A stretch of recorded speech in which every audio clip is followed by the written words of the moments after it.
അവിടെ ഉള്ളത്. എന്റെ ശ്രദ്ധയിൽ ഈ മനുഷ്യൻ ഇത് ചെയ്യാമോ എന്ന് ഞാൻ തോന്നിപ്പോകുന്ന രൂപത്തിലുള്ളതായ അനിസ്ലാമികമായ കാര്യങ്ങളാണ് അവിടെ ഉള്ളത്. അതൊക്കെ പെട്ടെന്ന് അയാള് ഒഴിവാക്കി വെച്ചിട്ട് എന്നോട് ചോദിക്കാണ്, ആ ആദ്യത്തെ അത്തഹിയ്യാത്തൂല് അല്ലാഹുമ്മ സല്ലി അലാ മുഹമ്മദ് എന്ന് പറയണോ വേണ്ടയോ? ഞാൻ പറഞ്ഞത് നിങ്ങൾ ചെല്ലിയാലും ചെല്ലില്ലെങ്കിൽ വിരോധം നിസ്കരിച്ചാൽ മതിയെന്ന് പറഞ്ഞു. നിങ്ങൾ നിസ്കരിച്ചു കൂട്ടിയാൽ മതി. ആദ്യം മൂപ്പര് എന്താണെന്ന് വിടാതെ അറിയില്ല. മൂപ്പരുടെ ജോലി നിന്ന് പിടിയും വെടിയും മുടിയൊക്കെയാണ്. എന്നിട്ട് എന്നെ കാണുമ്പോൾ എന്നെ സമാധാനിപ്പിക്കാൻ വേണ്ടി ചോദിക്കുന്ന ചോദ്യം എന്താണ്? സാധാരണ മുസ്ലിമിന് അറിയാത്ത വിഷയം സബ്ജക്ട് തന്നെ വലിയ പണ്ഡിതം ചോദിക്കുമ്പോൾ ചോദിക്കുന്നത്. ആദ്യത്തെ തഹിയ്യാത്തുൽ അല്ലാഹുമ്മ സല്ലി അലാ മുഹമ്മദ് വഅലാ ആലി മുഹമ്മദ് എന്ന് പറയണമോ, അല്ലെങ്കിൽ അല്ലാഹുമ്മ സല്ലി അലാ മുഹമ്മദ് എന്ന് മാത്രം പറഞ്ഞാൽ മതിയോ? ഇങ്ങനെയുള്ള ചോദ്യം ചോദിക്കാൻ അറിയുന്നതോടൊപ്പം അറിയില്ല. ഇവനേക്കാളും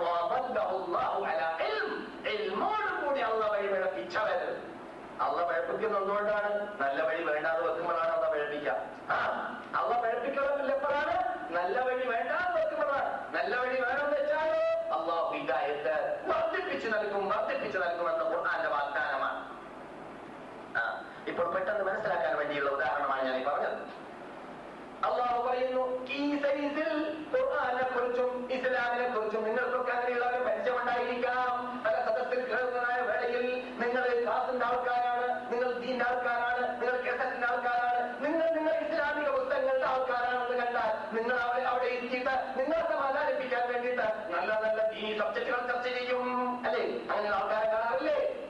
അതേ സമയത്ത് അവർക്ക് എന്താണ് ഇസ്ലാം എന്നത് പ്രവർത്തനത്തിലൂടെ അറിയുകയില്ലതാനും. വെറും തണ്ടിയായി ജീവിക്കുന്ന ആളായിരിക്കാം ഒരു പക്ഷേ, വെറും തോന്നിമാസയായി ജീവിക്കുന്ന ആളായിരിക്കാം ഒരു പക്ഷേ. അങ്ങനെ സത്യം അള്ള പറയുന്ന ശരി എന്താണ്? അങ്ങനെ സത്യം എന്താണെന്ന് അറിഞ്ഞതോടൊപ്പം സത്യത്തിൽ അടവച്ച് നിൽക്കാതെ, സത്യം പ്രവർത്തനത്തിൽ കാട്ടാതെ ജീവിക്കുന്ന വിഭാഗമുണ്ടല്ലോ. ഉലൈക അഞ്ചൊക്കെ അള്ളാഹു ഇറക്കിയത് അഞ്ചൊക്കെ തന്നെയാണ് എന്ന് ഉറപ്പുള്ളതോടുകൂടി, അത് ഉറപ്പുണ്ടാവാനുള്ള എല്ലാ തെളിവും ഉള്ളതോടുകൂടി ഏതാനും 5 8 10 പേരുകൾ പറയുന്ന ആ ധിക്കാര മനസ്സ് തീർന്നിട്ടോടുകൂടി കോൺഗ്രസ്റ്റുകാരുടെ പിന്നിലോ സിയോണിസ്റ്റുകാരുടെ പിന്നിലോ ആണ് നടന്നുകൊണ്ട് സഹാബാക്കളെ പറഞ്ഞ് ചീത്ത പറഞ്ഞുകൊണ്ട് ആരും അറിഞ്ഞില്ല. അള്ളാഹ്ക്ക് വരെ ദീനെ സംരക്ഷിക്കാൻ പറ്റിയില്ല. ഞങ്ങൾക്കാണ് ദീനിന്റെ ചടങ്ങുകളെ കുറിച്ച് ശരിക്കും വിശ്വാസമുള്ളതെന്ന് പറയുമ്പോൾ ആക്കി മാറ്റുന്ന വിഭാഗത്തെ പോലെയുള്ളവരെ കുറിച്ച് അള്ളാഹ് പറയുന്ന ശരി കേൾക്കുക ഖുർആനിൽ. ഉലൈക ആ വിഭാഗം അങ്ങനെയുള്ളവരുടെ കാതിൽ നമ്മൾ സീൽ വെച്ചിരിക്കുകയാണ്. അത് സീൽ വെച്ച് നമുക്ക് തോന്നും നമ്മുടെ മുമ്പിൽ നിന്നിട്ട് ഇങ്ങനെയൊക്കെ ചർച്ച ചെയ്തിട്ട് പരിശോധിച്ച് നോക്കുക. ഇങ്ങനെയൊക്കെ ചർച്ച ചെയ്തിട്ട് തഹജ്ജുദ് നിസ്കരിക്കേണ്ട സമയം ഏതാണ്, വിത്ർ നിസ്കരിക്കേണ്ട സമയം ഏതാണ്, ഇതൊക്കെ ചർച്ച ചെയ്ത് പല ദീനി പ്രശ്നങ്ങളൊക്കെ ചർച്ച ചെയ്ത് എന്നിട്ട് ബാങ്ക് വിളിക്കുമ്പോൾ മൂപ്പരൊരു ഭാഗത്ത് ഈ ചർച്ച ചെയ്യാൻ വേണ്ടിയിരുന്ന സുഹൃത്ത്, ആ മതഭക്തനായ സുഹൃത്ത് പള്ളിയിലേക്ക് മൂപ്പരോ പിന്നെന്ത് ചർച്ചയാണ് ചെയ്തത്, എന്തിനാണ് ഈ ചർച്ച ചെയ്തത്, എന്ത് മതമാണ് അവനുള്ളത് പരിഹസിക്കാൻ പ്രഹസനം. അതുകൊണ്ടുള്ള പറയുന്നത് ശരിയാണ്. അവരുടെ കാതിലേക്ക് അല്ലാഹു സീൽ വെച്ചിരിക്കുകയാണ് എന്ന് മാത്രമല്ല അവരുടെ ഹൃദയത്തിലേക്ക് വന്ന സീല് കൂട്ടിരിക്കുകയാണ്.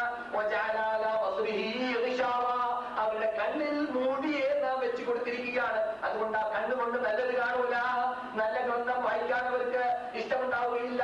ഇമാമികൾ എഴുതിയത് വായിക്കുന്നതിന് പകരം ഓർഗനിസ്റ്റുകാർ എഴുതിയത് വായിക്കും, സഹാബാക്കളെ ചീത്ത പറയുന്നവർ എഴുതിയത് വായിക്കും. എന്നിട്ട് സഹാബാക്കളെല്ലാമാണ് ഹദീസുകളെ ഇഷ്ടാനുസരണം ഉണ്ടാക്കിയിട്ട് ഇസ്ലാമിനെ തകർത്തിയത് എന്ന് വളരെ നിസ്സാര ശൈലിയിൽ പറയും. അള്ളാഹു അവന്റെ മതത്തെ സംരക്ഷിക്കുന്നത് ഏറ്റെടുക്കാത്തതുപോലെ, അള്ളാഹു നിർവഹിക്കാത്തതുപോലെ, അവ പരിപൂർണമാക്കി ഞാൻ ഇറക്കിയ മതമാണെന്ന് പറയുമ്പോൾ അത് പരിപൂർണമാക്കുന്നതിൽ അള്ളാഹ്ക്ക് വീഴ്ച വന്നു പോയിട്ടുണ്ട് എന്ന് അവന്റെ തൊള്ള കൊണ്ട് അവൻ പറയുന്നില്ലെങ്കിലും അവന്റെ പ്രവർത്തനം കുറിക്കുന്നു.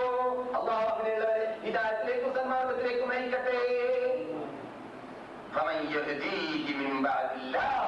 ഇങ്ങനെയുള്ളവരെ അള്ളാഹു അല്ലാതെ മറ്റാരാണ് നന്നാക്കുക?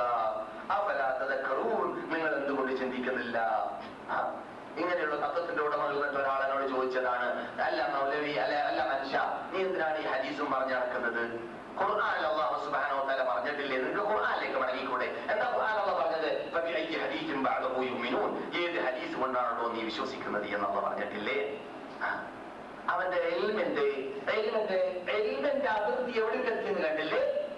ജഹല് മുടക്കം, ജാഹിലീങ്ങളിൽ ജാഹില്. എന്താണ് ആയത്തിന്റെ അർത്ഥം? ഖുർആനികൾ എന്ന് പറയാം, എന്നിട്ട് ഖുർആനിഷ്ടാന്തരം അർത്ഥം കൊടുക്കാം. ദേഹിച്ച ഇലാഹാക്കി മാറ്റാം. ദേഹിച്ച എന്ന് പറയുന്നു അത് ഇലാഹ്. അതിനങ്ങനെയാണോ അർത്ഥം? ഏത് ഹദീസ് കൊണ്ടാണ് നിങ്ങൾ വിശ്വസിക്കുന്നത് എന്ന ഈ ഹദീസ് കൊണ്ട് ഉദ്ദേശിക്കുന്നത് എന്താണ്? ഏത് വചനം കൊണ്ടാണ് ഖുർആനാകുന്ന അല്ലാഹുവിന്റെ കലാമാകുന്ന ഈ വചനത്തിന് ശേഷം നിങ്ങൾക്ക് പിന്നെ വിശ്വസിക്കാനുള്ളത്? ചർച്ച ഖുർആനെ കുറിച്ചാണ്. അല്ലയോ മക്കൾക്കാരെ, നിങ്ങൾ അല്ലാഹുവിന്റെ കലാമിൽ വിശ്വസിക്കുന്നില്ലെങ്കിൽ പിന്നെ എന്തിനാണ് നിങ്ങൾ വിശ്വസിക്കുന്നത് എന്ന് അവരോട് ചോദിക്കുന്ന ചോദ്യമാണ്. അല്ലാഹു സുബ്ഹാനഹു വ തആല ഖുർആനിൽ ഹദീസ് എന്ന വേർഡ് ഖുർആനിൽ തന്നെ ഉപയോഗിച്ചതായ മറ്റു ആയത്തുകളും കാണാം. അല്ലാഹു അഹ്സന അൻസല അഹ്സനൽ ഹദീസ് കിതാബ. അല്ലാഹു സുബ്ഹാനഹു വ തആല ഏറ്റവും മെച്ചപ്പെട്ട ഹദീസിനെ നിങ്ങളിലേക്ക് ഇറക്കിയിരിക്കുകയാണ്. കിതാബ ഗ്രന്ഥമായിട്ട്.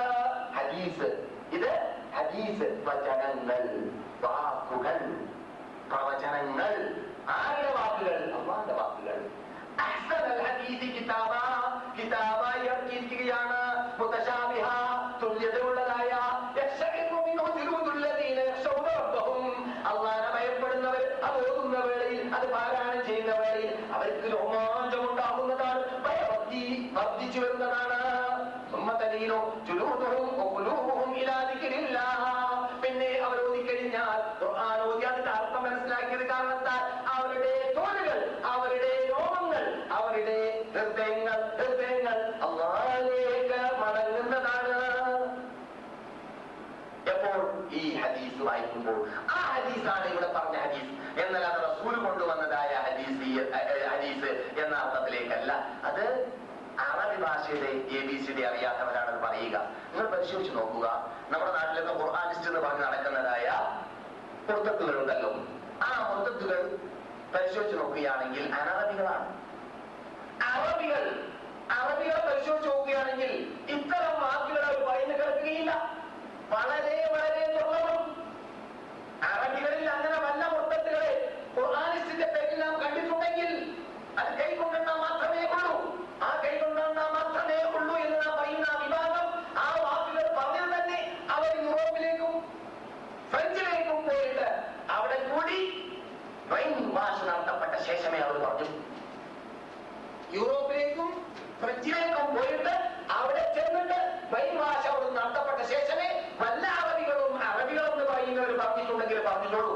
വളരെ കൈകൊണ്ട്, ഒരു കൈകൊണ്ടെണ്ണാൻ മാത്രം ആൾക്കാരെ അങ്ങനെ വാക്കുകൾ പറഞ്ഞിട്ടുള്ളൂ. പക്ഷേ ഖേദകരമെന്ന് പറയട്ടെ, അറബി ഭാഷയുടെ ABCD അറിയാത്ത, ഖുർആനെ കുറിച്ച് തന്നെ ശരിക്ക് ആഴത്തിൽ അറിഞ്ഞ് വിജ്ഞാനമോ പഠനമോ ഇല്ലാത്ത വിഭാഗമാണ് നമ്മുടെ നാട്ടിലിപ്പോൾ ഖുർആനിസ്റ്റ് എന്ന് പറഞ്ഞുകൊണ്ട് നടന്ന് 3 നമസ്കാരത്തിലേക്ക് ജനങ്ങളെ പ്രേരിപ്പിക്കാൻ വേണ്ടി രംഗത്തിറങ്ങിയിട്ടുള്ളത്. അവർ പറയുന്ന തെളിവാണ് കേട്ടത്. പിന്നെ പറയുന്നത്, അല്ല മനുഷ്യ, അല്ലാഹു ഖുർആനിൽ ചിന്തിക്കാൻ പറഞ്ഞിട്ടില്ല, നമുക്ക് ചിന്തിച്ചുകൂടെയാണ്, ചിന്തിച്ചുണ്ടാക്കാനുള്ളതാണ്.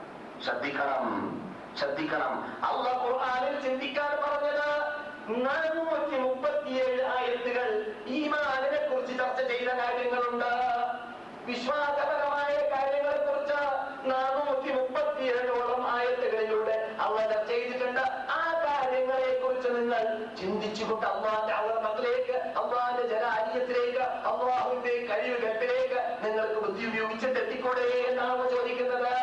എന്നല്ലാതെ വിശ്വാസപരമായ കാര്യത്തിൽ നിങ്ങൾ അല്ലാഹുവിലേക്ക് ചിന്തിച്ചിട്ട് എത്തിക്കൂടെ എന്ന് ചോദിച്ചതല്ലാതെ കർമ്മപരമായ കാര്യങ്ങൾ നിങ്ങൾ ബുദ്ധി കൊണ്ട് ചിന്തിച്ചിട്ടുണ്ട് ഉണ്ടാക്കിക്കൂടെ എന്നൊക്കെ പറഞ്ഞിട്ടില്ല. അതിനിവിടെ ദൂതരയച്ചു തന്നു. എന്തിനാണ് ഈ നബിയെ നിങ്ങളിലേക്ക് ഞാൻ യോജിക്കുന്നത്? നിങ്ങൾ കഴിഞ്ഞ ഖുർആനെ മുഹമ്മദ് നബി പഠിപ്പിച്ചു തരാൻ വേണ്ടിയാണ്. സല്ലല്ലാഹു അലൈഹി വസല്ലം. അപ്പോൾ മുഹമ്മദ് നബി കാണിച്ച രൂപത്തിലല്ലാതെ കർമ്മശാസ്ത്രം ഇവിടെ ഇല്ല. കർമ്മം എന്ന് പറഞ്ഞാൽ എന്താണ്? എന്താ കർമ്മം എന്ന് പറഞ്ഞാൽ? പ്രവർത്തനം, ക്രിയ അല്ലെ? പ്രവർത്തനം അല്ലെ? വിശ്വാസ